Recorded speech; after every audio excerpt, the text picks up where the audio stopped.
I'm really just not in the mood to type out a lot of stuff. It just takes a long time. And so I just thought I would do a quick audio recording. A variety of things are on my mind. There's this story that I just have lingering in my mind, and I don't really feel like doing a research study on it. I have a lot of other things that I need to start focusing on. And so 2 passages that I'm thinking about in the scripture. There's this story during King Saul's reign, at this stage where he starts developing and increasing error. And I've kind of touched on this story before in the past, but I kind of want to go back and eventually, maybe someday look at it even closer and do more of a serious research study and writing piece on it. But the idea is that I was approaching the idea of King Saul because people already associate his reign as in error, but they don't always know why. So you kind of get the answer, like here's a math equation, here's the answer, figure out how you get to that answer, generally speaking, for the most part. But you see these applications for King Saul, like, oh, it's because of this, or oh, it was that part, oh, it was that part. So something that I was starting to propose, I kind of had to work it out a little bit more though, was the premise that I take is I think of God as a good God, and not seeking to inflict error or evil in people's lives. Like someone isn't created just for the sake of being destroyed, and and things like that. So where was the error? Where was the potential for God in this situation? And so what you find, I talked about this before, basically, and I actually wasn't intending to go into this right now. I was going to actually talk about what I was reminded of through this story. But the general idea, though, was like God was already preparing Saul for some form of leadership. He had unique qualities. Long story short, though, like the people at the time were wanting,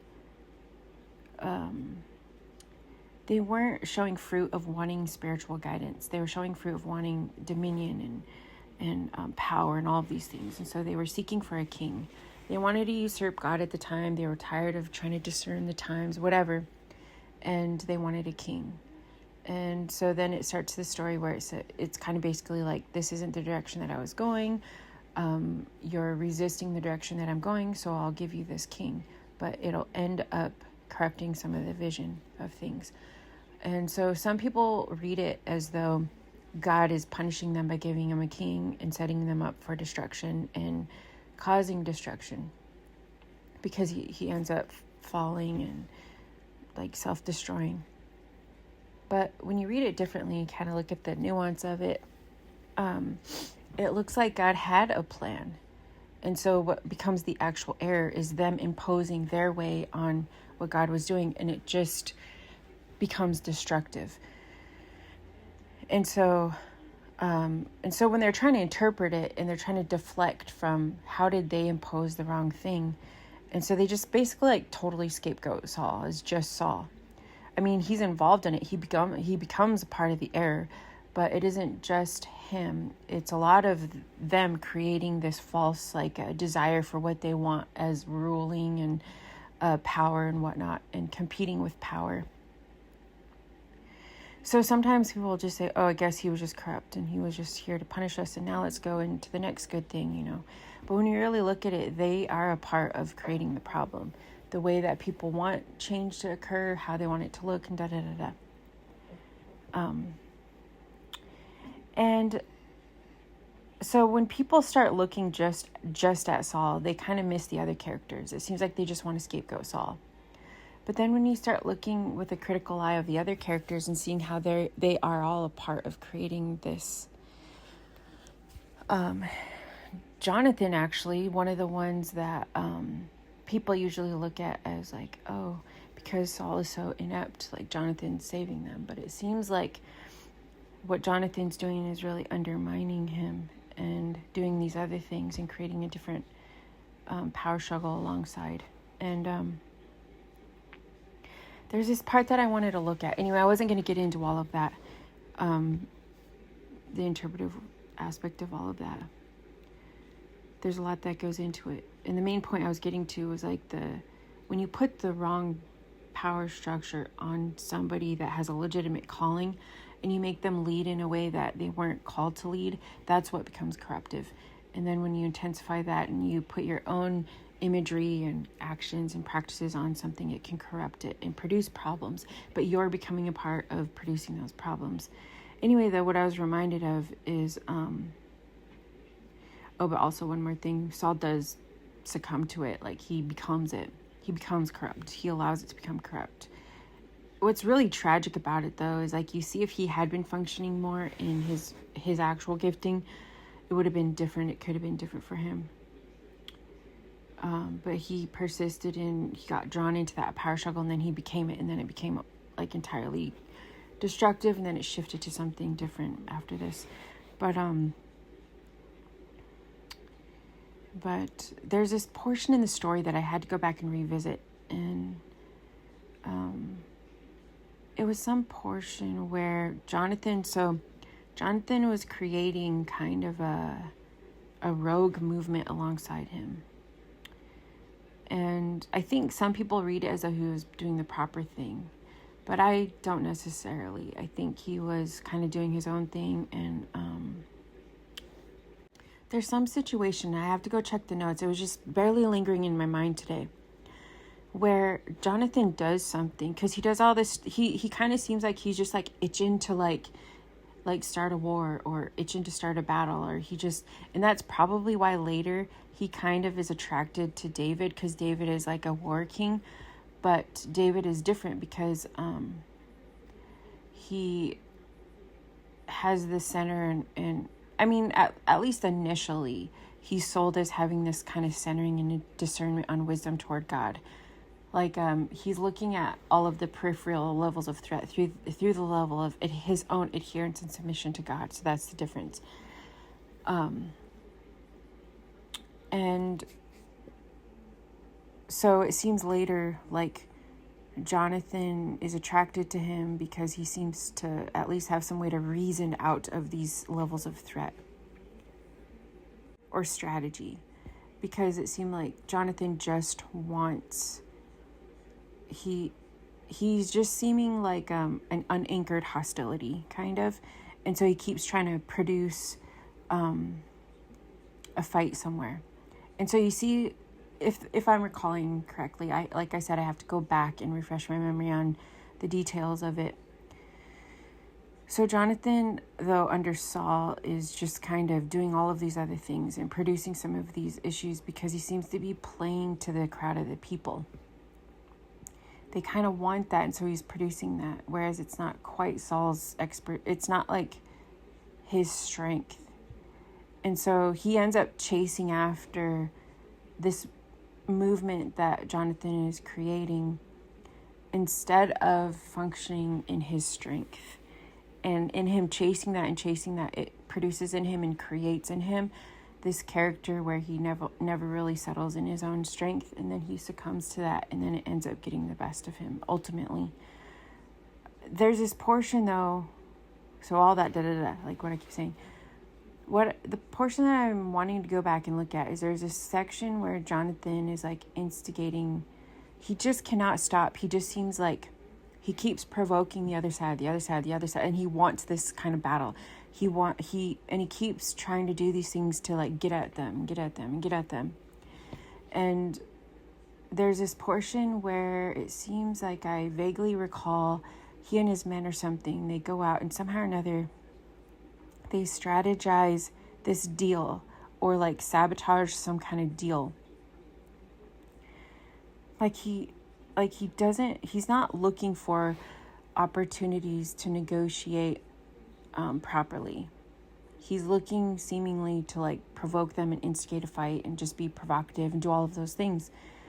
And whereas that's why it's different when at least someone like him could be absorbed into a better leader like David, even though eventually David, the scale tipped and one of his like commanders ended up being too much of a war king that it ended up being the downfall of his wisdom and all of these other things. But initially, though, at the beginning stages when he was more wise about it and closer to God, a type of leader like that can absorb somebody like Jonathan and like kind of redirect them and gear them, like where to channel that kind of stuff.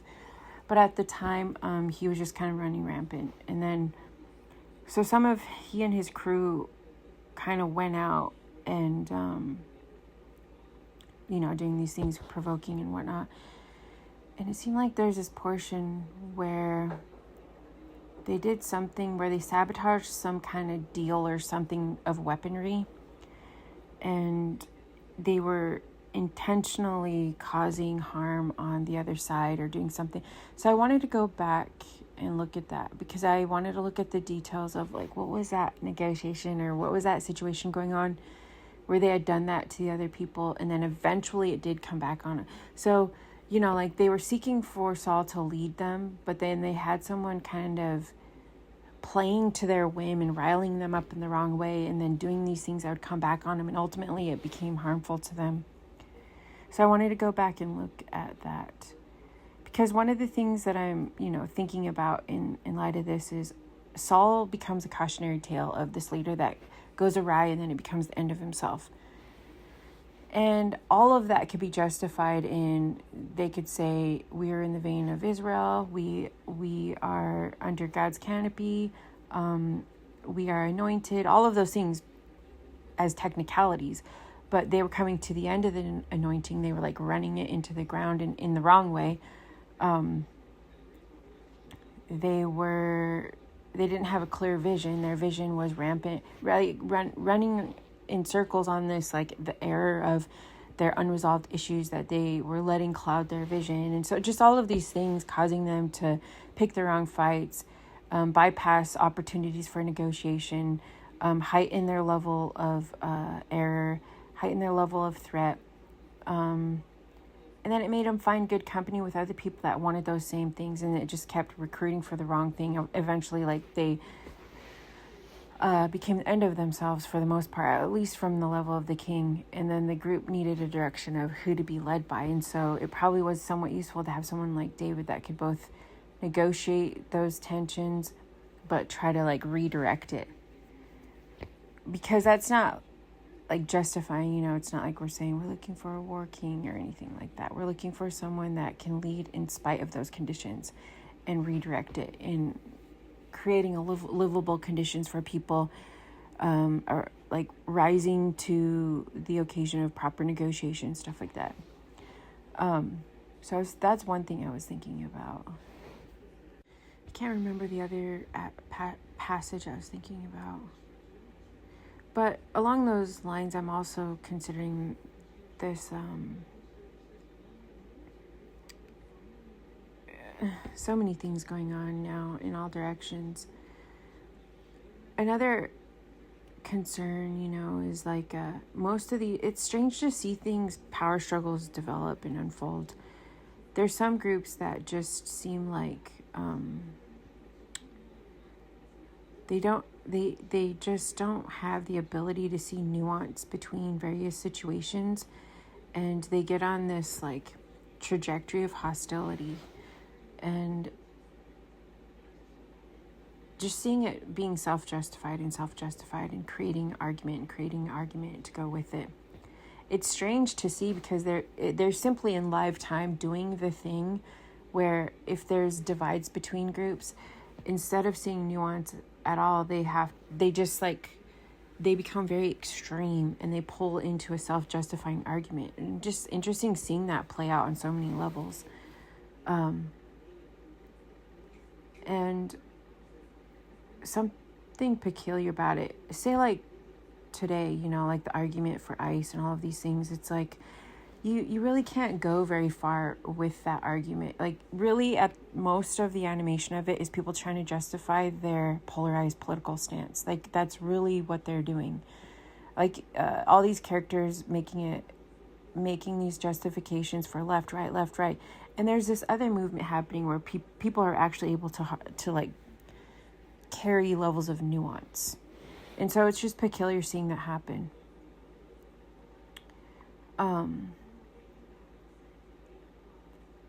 For instance, like, ICE and their approach really isn't justified. I mean, you could reason, and I've seen some really balanced left-right people reasoning that there can be responsible borders. There can be a responsible approach to borders, a responsible approach to reduction of crime and safety of civilians and whatnot. Approach to the drug situation within communities. But that's not what people were being sold. They were riled up by this, like the left, right, and they just would continue to rile each other up. Then it gets into these battles. Well, where did it start? And you can go back and forth. But at some point, you need someone to step in and have a reasonable approach to it. And you can't really get away from the idea that on a massive scale, they weren't recruiting ICE as some responsible approach to public safety. They were recruiting ICE as a punishment to the public, as a punishment to wanting, they'll say probably open borders, but a reasonable, humane approach to the border issue. And they were packaging it as, this isn't going to be an expectation for due process. This isn't going to be an expectation for a lawful approach. This is war against you as civilians. So when you see us, don't expect due process. Don't expect a legal approach. Really expect an unhinged, and I'm not even saying that this is true, but this is what the rhetoric was. Expect an unhinged, unflinching, unapologetic punishment. And that's what they were selling it as.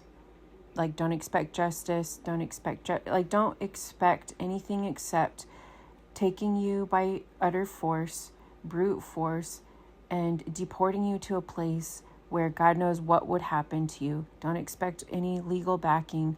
Could be torturous, could be prolonged punishment, but whatever it is, don't expect a humane approach. That's what they were selling it as.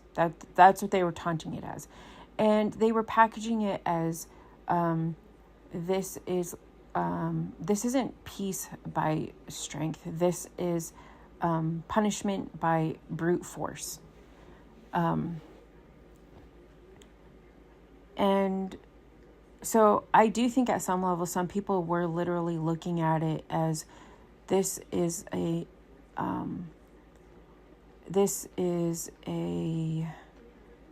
proclamation of war against American citizens. And so you'd have people, maybe from their perspective, shielding themselves, blocking other people, putting their lives on the line. And so in their perspective, it's we're saving other people from going to a torture chamber or things like that. And here's the thing, people can say, well, we weren't really going to do that. We're not really going to do that. It's but you were telling people that you were putting that out there. You were letting people pass around pictures of what those conditions looked like. You were turning into, a leadership or an administration that was basically letting people know, no, don't expect any process of legalities, where we are taunting utter full lawlessness. And then we are hand in hand with Netanyahu and various ones that don't expect any, we will literally support weaponry. So whether this was true, for me, I felt like I could kind of see through a little bit of it, not everybody is on board with this. But you had various ones creating a selling point that they also were joining force with this movement and this trajectory to say, we also will not look at history, because they were also upset that people were coming out and saying that America isn't built on pure, the pure spirit of God. So you had people coming out and saying, well, yes, it is. And then their justification would be that everybody else was pure evil. Everyone else is pure evil. And even if we have to do these things, it's like a notch up from your pure evil. Thus, it's justified under God, right? And they couldn't not think that. They were very black and white. They had to think that, this is a battle of good and evil. We are good, you're evil. And you would hear their stories coming out and justifying that. They're just very much polarized in that. They didn't want to think anything about reconciling history or the nuance of it, or even when there were opportunities to say, like numerous people coming out and saying, well, let's introduce like a nuance of negotiation here. They wanted absolutely nothing to do with that, because in their minds, they had to have this purity campaign that they were preserving. And so you see them self-justify that. You see their rhetoric say that. So that's what they're trying to say. They've taken on this animation in themselves where they have to justify themselves, and to them, they are inflicting a holy war across the world. And so they don't flinch at all about what's going on in Gaza or anything like that. And so what kind of standard does that prove to other people that are saying, no, there's nuance here? And it kind of does moralize the other groups that are saying, no, let's have some nuance here. Let's have some due process. Let's see what's going on. Let's create fair conditions. And to be quite honest, a lot of what they were asking before was to create fair conditions. And they were saying that there were methods and approaches going on, whether it be in the U.S. or whether it be in Gaza or Palestine or various ones, where people were not being treated fairly. And what you started to find was like those in power had groups around them that were saying, no, we're not going to tolerate any language of that sort. We've never done anything wrong. There is no room for correction. We're doing this in the image of God, all of these things. And there were so many other movements going around kind of saying like, this isn't true. There's room for growth here. There's room for correction. And not every group is wanting to entirely overthrow everybody. They actually have come forward with negotiations to come to the table. You would find that groups didn't want negotiations. They didn't seem to want to speak on any of those. And this was their interpretation of Christianity. This was their interpretation of Israel. So, like along those lines, like even this idea where they're saying like this woman now, I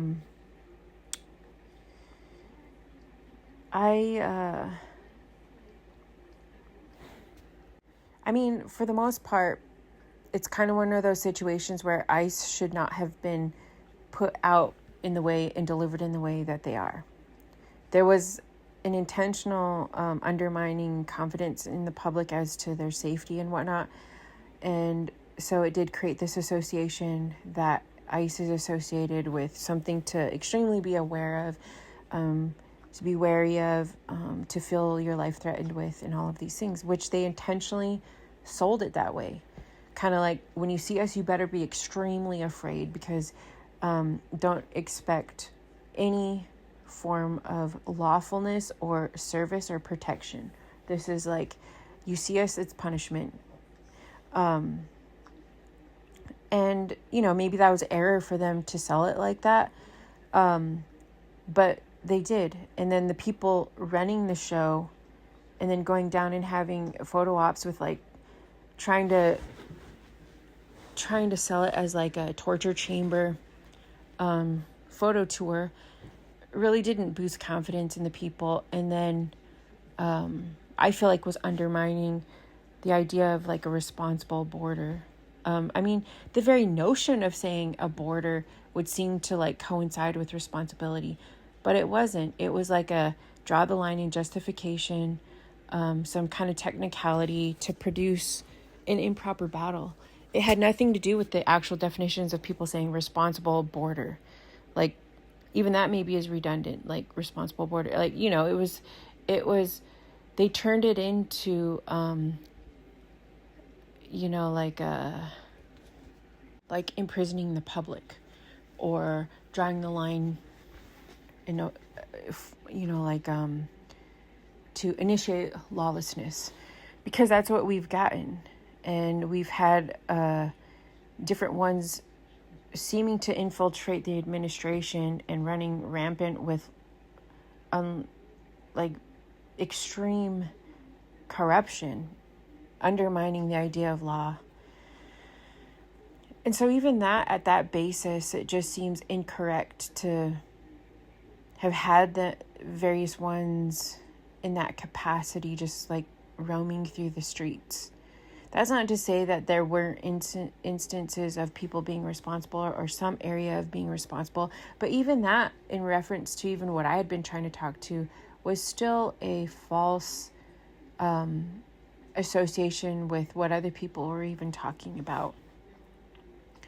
It's just really attached some of the incorrect measures onto what other people in a responsible way were seeking to negotiate for and about.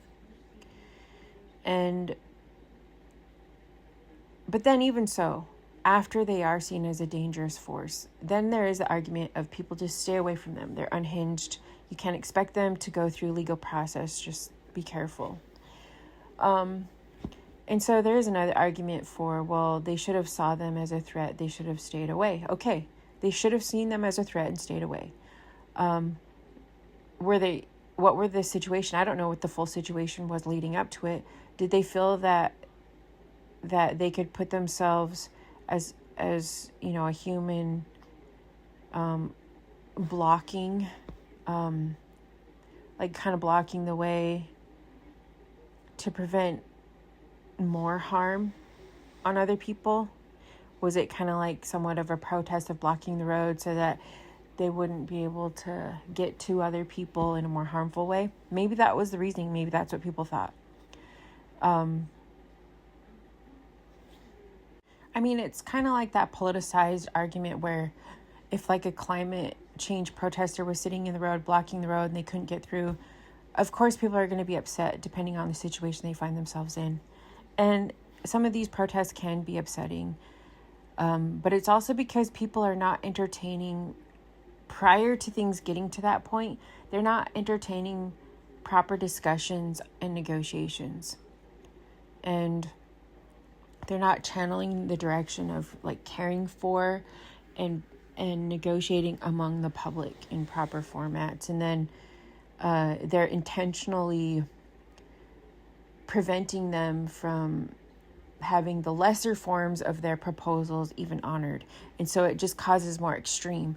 So it kind of be like someone going up and just shooting one of those protesters, possibly. Of course, people are going to justify it because they're frustrated, because they all function through a sense of pent-up road rage. Like they just aren't functioning properly. And so everyone just wants to go and wreak havoc on each other. And it's really like to that point where, because people haven't had the better conversations of a more nuanced approach. And so then once it becomes back and forth tension along those lines, people are going to self-justify it. They're going to find ways to justify their polarization and things like that. So did the woman put herself in danger? Maybe she did, but she really wasn't the one producing the sense of danger, though. It didn't really seem like it. And so basically people are just frustrated with her putting herself in front of this trajectory of hostility, and they've created this sense where they have created the false, improper challenge, and they don't want anybody else opposing that challenge, and they just want to justify the harm done. And so her putting herself in that position, was that dangerous? Yes. Were they creating the danger? Highly likely. Like ICE and various ones were creating the danger.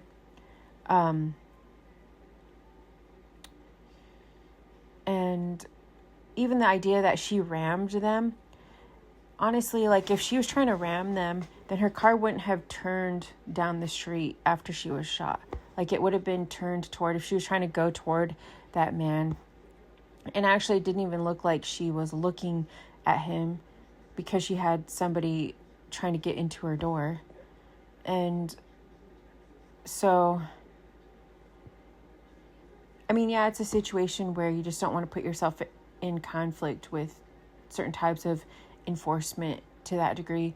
And especially these characters that are functioning under a standard of what seems to be at least celebrated as lawlessness, and no due process and no expected like humane approach. And then you have people justifying it. And it just seemed like she was trying to turn away, and her wheel must have been turned that way for her car to have gone in that direction after she was being shot.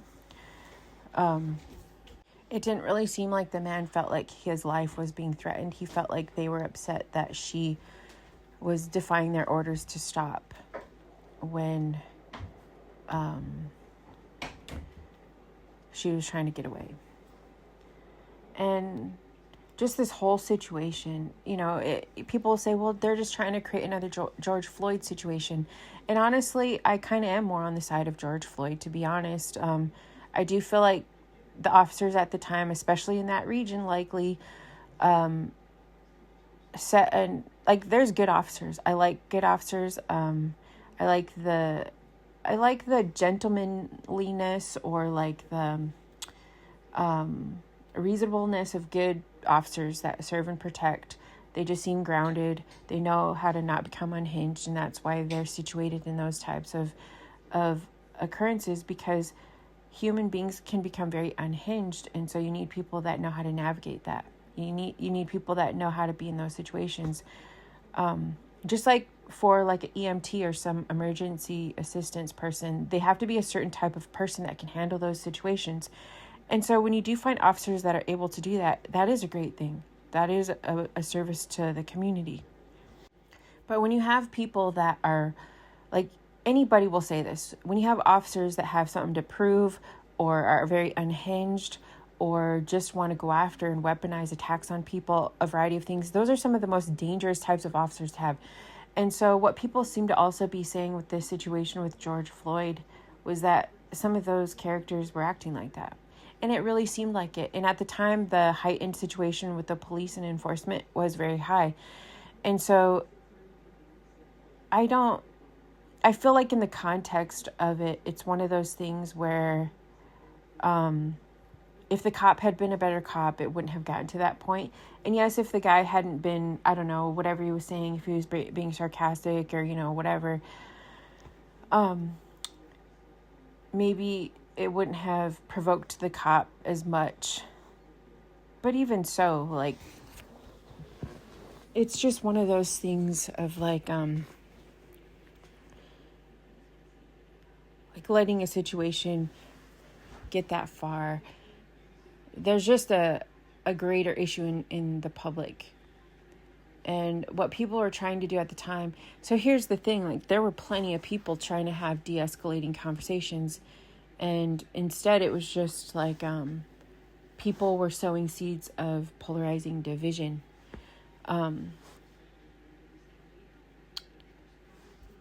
So on another note too, what I'm kind of thinking about is a certain group of people in the country that just have no receptivity to accepting that, like, finding that nuance between there can still be stuff to preserve, some good things in our country to preserve, at the same time some horrific portions of history.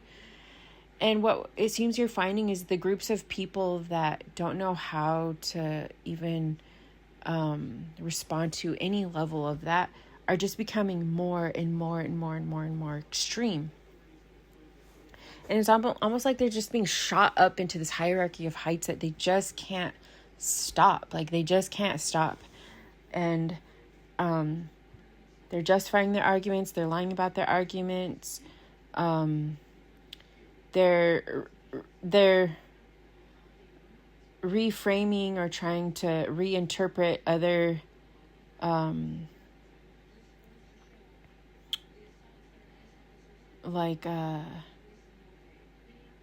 deflect, well, it's them, or on lesser degrees of things.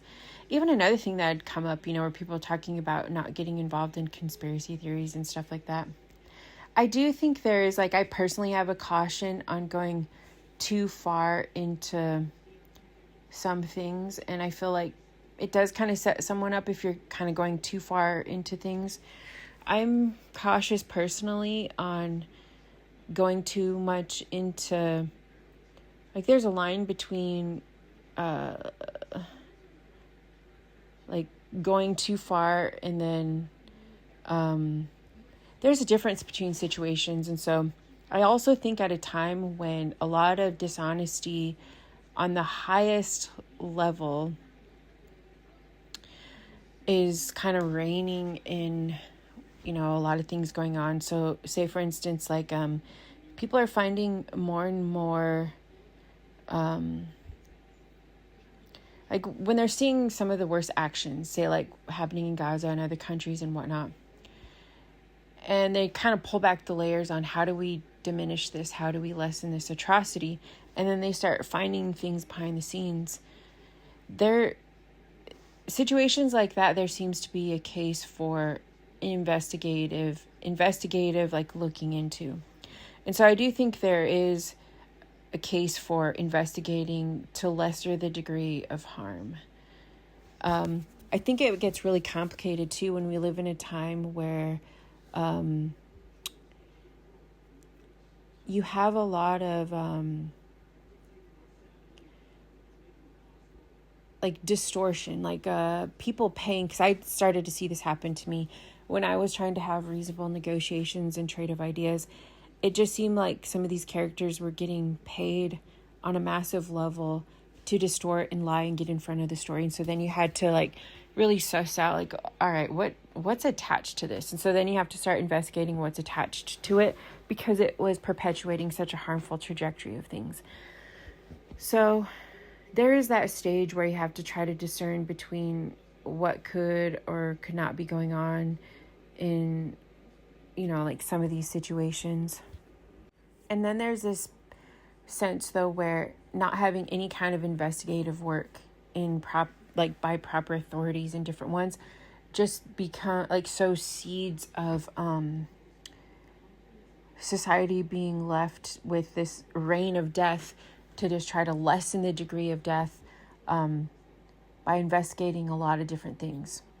And that really is like a reflection of like at the highest levels, and when people are feeling like, and so here's the thing too, like this does kind of go back to scripture a little bit, because, and that's kind of interesting to say, because prior to Saul, the people were actually angry because they previously had a stage of judges. And you would think like the judgment in the stage of judges and then leading up to this like prophetic gifting with the temple, which seemed like Saul was being situated for, became corrupted because some of the judges were being paid. There were certain payments and things going on with the judges. And so people started to feel like there is no justice here. Like vote for a corrupt king, or whatever. And they were just angry. And then they just did not have the vision to properly negotiate across the way to develop peace talk. Like you just see, so corruption started at the times when judges were being paid off. There was no expectation for a fair judgment. So that was like the time of the judges. So that's even interesting to think about. It's just like how when people don't seem to have expectation for an honest judgment or negotiation, then man, it just like wreaks havoc on so many levels. So that's all peculiar to imagine, like what enrages people is, at the very simple measure, like no expectation of honesty, no expectation of transparency, in terms of like the judgment and not getting paid off by corrupt deals and whatnot, or people's responses being paid off by corrupt deals and whatnot, just wreaking havoc throughout the nation, and then causing people to undermine and provoke and pick fights and do all of these things and kind of be raised to the heights of these animosities and no way to de-escalate, and then eventually no desire to de-escalate, and then just on this harmful trajectory. Man, anyway, I do feel like I was going to say something else, but just kind of working through some of these ideas. But yeah, I guess this is kind of the idea of corrupt judges, corrupt kings, and no social expectation for proper legal due process. And then what? Right? And so how do we correct that? How do people start thinking about correcting a society once it gets to that point?